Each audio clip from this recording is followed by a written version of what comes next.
আসসালামু আলাইকুম। সম্মানিত ভিউয়ার্স, কেমন আছেন? আমি মোহাম্মদ জাকারিয়া, পল্লী চিকিৎসক, মোটিভেশনাল স্পিকার। আপনাদের সামনে স্বাস্থ্য বিষয়ে আলোচনা নিয়ে আসলাম।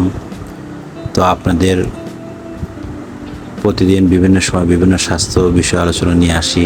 আমার 100 বছরের প্রতিষ্ঠান। আজকের আলোচনা অনেকে কমেন্ট করেছে স্বাস্থ্য বিষয়ে, যে অনেকের পেটের সমস্যা হয়, তারপরে আইবিএস, কারোর বাথরুম কষা, কারোর বাথরুম কম, কারোর বাথরুম বেশি। এটার মূলত ভিডিও। তো বন্ধুরা, আপনারা প্রথম থেকে শুরু করে শেষ পর্যন্ত অবশ্যই না টেনে অবশ্যই শুনবেন এবং অবশ্যই একটি লাইক, সাবস্ক্রাইব, শেয়ার করবেন। তো বন্ধুরা, চলুন শুনি।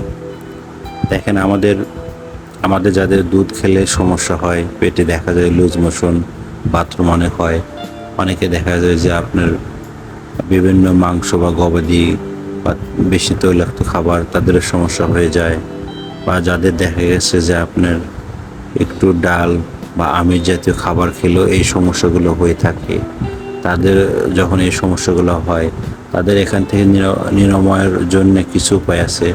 পুরুষদের যখন এই সমস্যাগুলো হয়ে থাকে পেটে, অনেক ক্ষেত্রে দেখা যায় যে পুরুষদের টেস্টোস্টেরন হরমোনের সমস্যাও আছে। দেখা যায় স্বামী স্ত্রী উভয়ের মধ্যেও সমস্যা হয়ে থাকে, হয়তো স্ত্রীকে সময় দিতে পারেন না, যার কারণেও পরবর্তীতে আইবিএসটা সমস্যা হয়। আইবিএসটা সাধারণত হয়ে থাকে পেটে মোচড় দেয়, ব্যথা করে, এবং বাথরুমটা আপনার খুব বেশি হয়, ঘন ঘন হয়, প্রসবও ঘন ঘন হয়। হয়তো দেখা যায় যে তাদের দানপত্র জীবনে বেশি সময়টা দিতে পারছেন না। তার জন্য বন্ধুরা, আমি যেটা বলতে চাই যে আপনারা সয়াবিন পরিহার করুন, সরিষার তেল খান, আর আপনারা এলোমেলো ওষুধ খাবেন না। না খেয়ে আপনাদের বাসায় আপনারা মধু রাখবেন। আমি এর আগে ভিডিওতে বলেছি, আপনাদের মধু রাখবেন একটু একটু করে, না একবারে খাবেন না, যেহেতু আইবিএস রোগী। আপনাদের নিজেদের লক্ষ্য রাখতে হবে।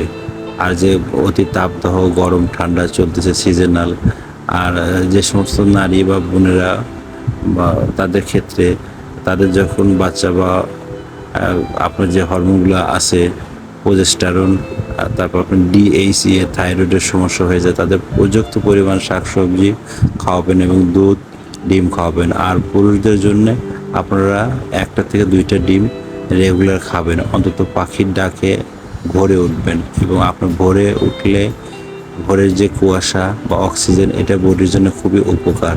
এবং 5 ওয়াক্ত নামাজ পড়বেন, আল্লাহর কাছে দোয়া চাবেন, এবং শাকসবজি আস্তে আস্তে খাবেন, অল্প অল্প করে, একবারে না। আর পানি পান করবেন, কিন্তু একবারে না, অল্প অল্প করে আদেশে। এবং যাদের গা মাথা ঘুরে, বা দেখা যায় স্বামী স্ত্রী একসঙ্গে থাকার পরেও বা তারপরেও বিশেষ একটা সময় যায় গা মাথা ঘুরে, সময় টাইম কম পান, তাদের জন্য বলছি যে আপনারা মনোযোগ সহকারে এটা শুনুন।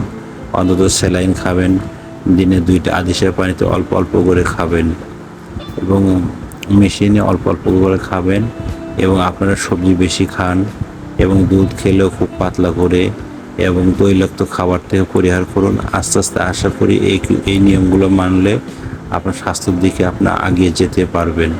আর বন্ধুরা, আমি সবসময় বলে থাকি, আপনারা কী ধরনের ভিডিও চান, পরবর্তীতে ওই রিলেটেড আপনাদের কাছে ভিডিও নিয়ে আসবো।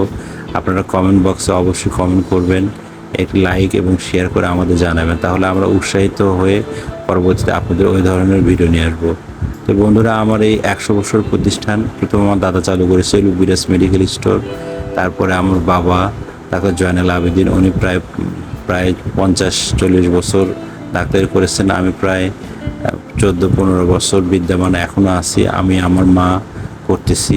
তো আপনারা সবাই দোয়া করবেন, আপনাদের আল্লাহ তাআলা দোয়া করি, আল্লাহ তাআলা সর্ব অবস্থায় সুখে রাখুক, সুখে সুস্থতা দান করুক। আমাদের জন্য দোয়া করবেন, আমরা যেন সুস্থ থাকি, আপনাদের জন্য বিভিন্ন সময় বিভিন্ন ভিডিও নিয়ে আসতে পারি। তো বন্ধুরা, আমাদের জন্য বেশি বেশি দোয়া করবেন, এবং দিন নতুন আপনাদের মাঝে আবার ভিডিও নিয়ে আসবো। তো আপনারা ভালো থাকবেন, সুস্থ থাকবেন। তো সবাইকে ধন্যবাদ।